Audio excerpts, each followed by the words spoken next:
လူသားတိုင်းကတည်ငြိမ်ခြင်းကိုရှာဖွေကြပါတယ်။ဒါပေမဲ့ယူရပေတာရဲ့ရှုထောင့်ကကြည့်ရင်တည်ငြိမ်ခြင်းဆိုတာအမှန်တကယ်ရှိနိုင်ပါဗလား။ကျွန်တော်ကိုအရင်ကုန်းတန်တော့ကကွန်မန့်မာလာမေးထားတဲ့မိကုန်းလေးတစ်ခုရှိပါတယ်။တည်ငြိမ်တဲ့ CTR ရဲ့ frequency က0 Hz လားဒါမှမဟုတ် infinity Hz လားတဲ့။ဒီနေ့ဒီမိကုန်းကို classical physics, quantum physics နဲ့ logic 3မျိုးပေါင်းပြီးဖြေရှင်းကြည့်ပါမယ်။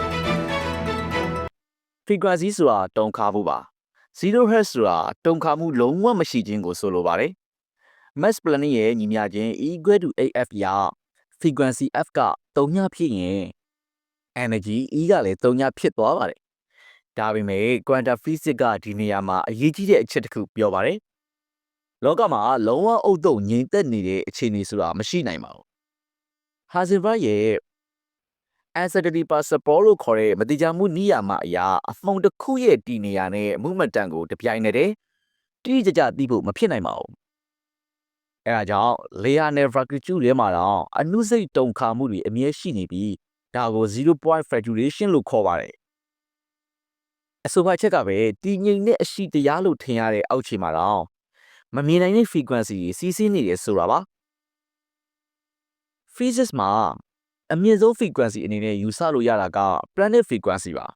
။သူ့တန်ဖိုးကခံမှန်းခြေအားဖြင့်10 to the power 43ဝန်းကျင်ရှိပါတယ်။ဒါတဲ့ကျော်သွားရင် frequency မြင့်လေ energy ကလည်းမြင့်လေဖြစ်သွားပါတယ်။အကယ်၍ frequency ကအဆုံးမရှိသွားမယ်ဆိုရင် energy ကလည်း infinity energy ဖြစ်သွားပါမယ်။ဒါကြောင့် infinity H ဆိုတာက physics equation တစ်ခုအနေနဲ့မဟုတ်ပဲအတွေးအခေါ်ဆိုင်ရာ concept တစ်ခုဖြစ်ပါတယ်။အကယ်၍တည်ငြိမ်တဲ့အရှိတရားကိုစကြဝဠာအလုံးရဲ့မူလအစ singularity သို့မဟုတ်ပူရပေါ်တတ်တဲ့အနေနဲ့မြင်မယ်ဆိုရင် infinity H ဆိုတာကသဘောတရားအနေနဲ့နီးစပ်ပါတယ်။ flight တစ်ခုကအလွန်မင်းမြင်လာတဲ့အခါသူ့ရဲ့လှိုင်းအလျာက3ညနီးပါးဖြစ်သွားပြီးမြင်းပြောင်တစ်ခုလိုမြင်လာပါတယ်။ဥပမာပန်ကာဒလက်တွေကိုနှိမ့်နှိမ့်လေရင်လှုပ်နေတာမြင်ရမယ်။ဒါပေမဲ့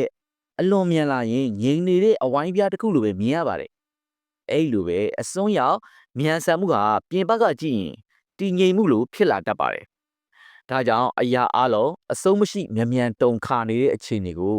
အပြင်ဘက်ကကြည့်ရင်အကျွမ်းမဲ့တည်ငြိမ်ခြင်း absolute normal လို့ထင်ရနိုင်ပါတယ်။ quantum physics ရဲ့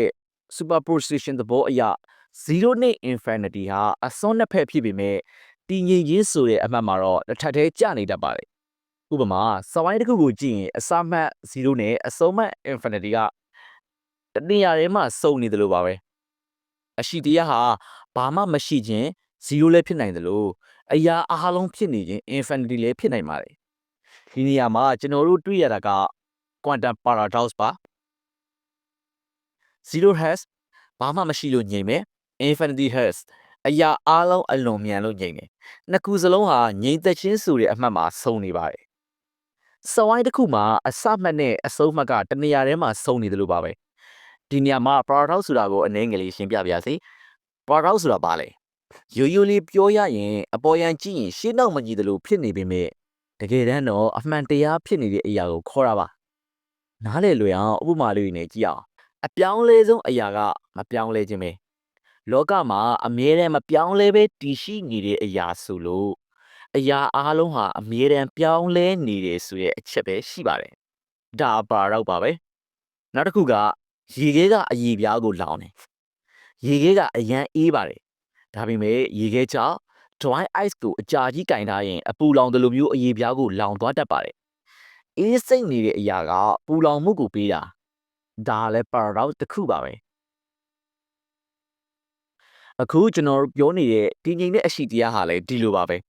သူကဘာမှမရှိလို့ငြိမ်နေတာလားဒါမှမဟုတ်အရာအလုံးအဆုံးမရှိမြန်တုံခါနေလို့ငြိမ်နေတာလားတကယ်တော့သူကနှစ်ခုစလုံးပါဒီအစွန်းတစ်ဖက်ဟာတနေရာထဲမှာလာစုံနေတာဖြစ်လို့ဒါကို quantum paradox လို့ခေါ်တာပါနောက်ဆုံးစိတ်လို့ရှားဖို့အကောင်းဆုံးတစ်ခုကဘာမှမရှိတဲ့တုံညကနေ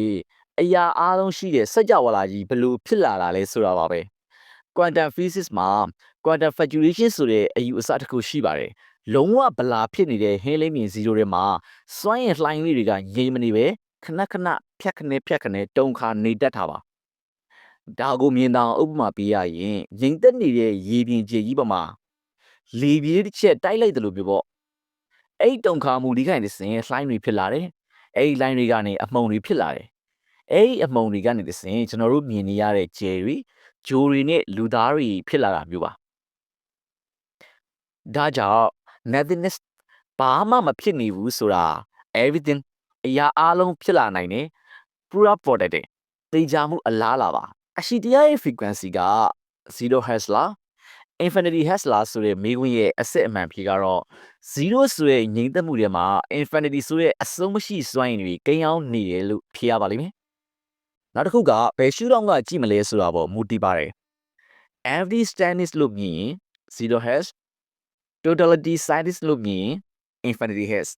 ကျွန်တော်တို့ရဲ့ဘဝမှာလည်းဒီလိုပါပဲတည်ငြိမ်မှုဆိုတာဘာမှမလုပ်ပဲရက်တက်နေတာမဟုတ်ပါဘူးအဆုံးမရှိတဲ့စွမ်းရည်တွေကိုစူးစီးထားတာပါအဲ့ဒါကြောင့်တည်ငြိမ်ကြီးဆိုတာချိန်လုံးမရှိခြင်းမဟုတ်ပါဘူးချိန်လုံးအားလုံးတသားလေးဖြစ်သွားခြင်းပါသင်ကရောတည်ငြိမ်ခြင်းကိုဘာမှမရှိခြင်းလို့မြင်သလားဒါမှမဟုတ်စွမ်းရည်အပြည့်ရှိနေခြင်းလို့မြင်ပါသလားကိုမမဝင်ရောက်ဆွေးနွေးပေးသွားကြပါဦးဒီဗီဒီယိုကိုချမ်းမြေ့တဲ့ဆိုရင် like လုပ်ပြီးနောက်ထပ်စိတ်ဝင်စားစရာတမိုင်းကြောင်းတွေသိပ္ပံနည်းပညာအကြောင်းအရာတွေနဲ့ရှေးအောင်ယဉ်ကျေးမှုနဲ့သုတေသနရှာဖွေတွေ့ရှိမှုတွေကိုသိရဖို့အတွက်ကျွန်တော်ရဲ့ channel ကို subscribe လုပ်ထားဖို့ရည်ပါတယ်ခင်ဗျာ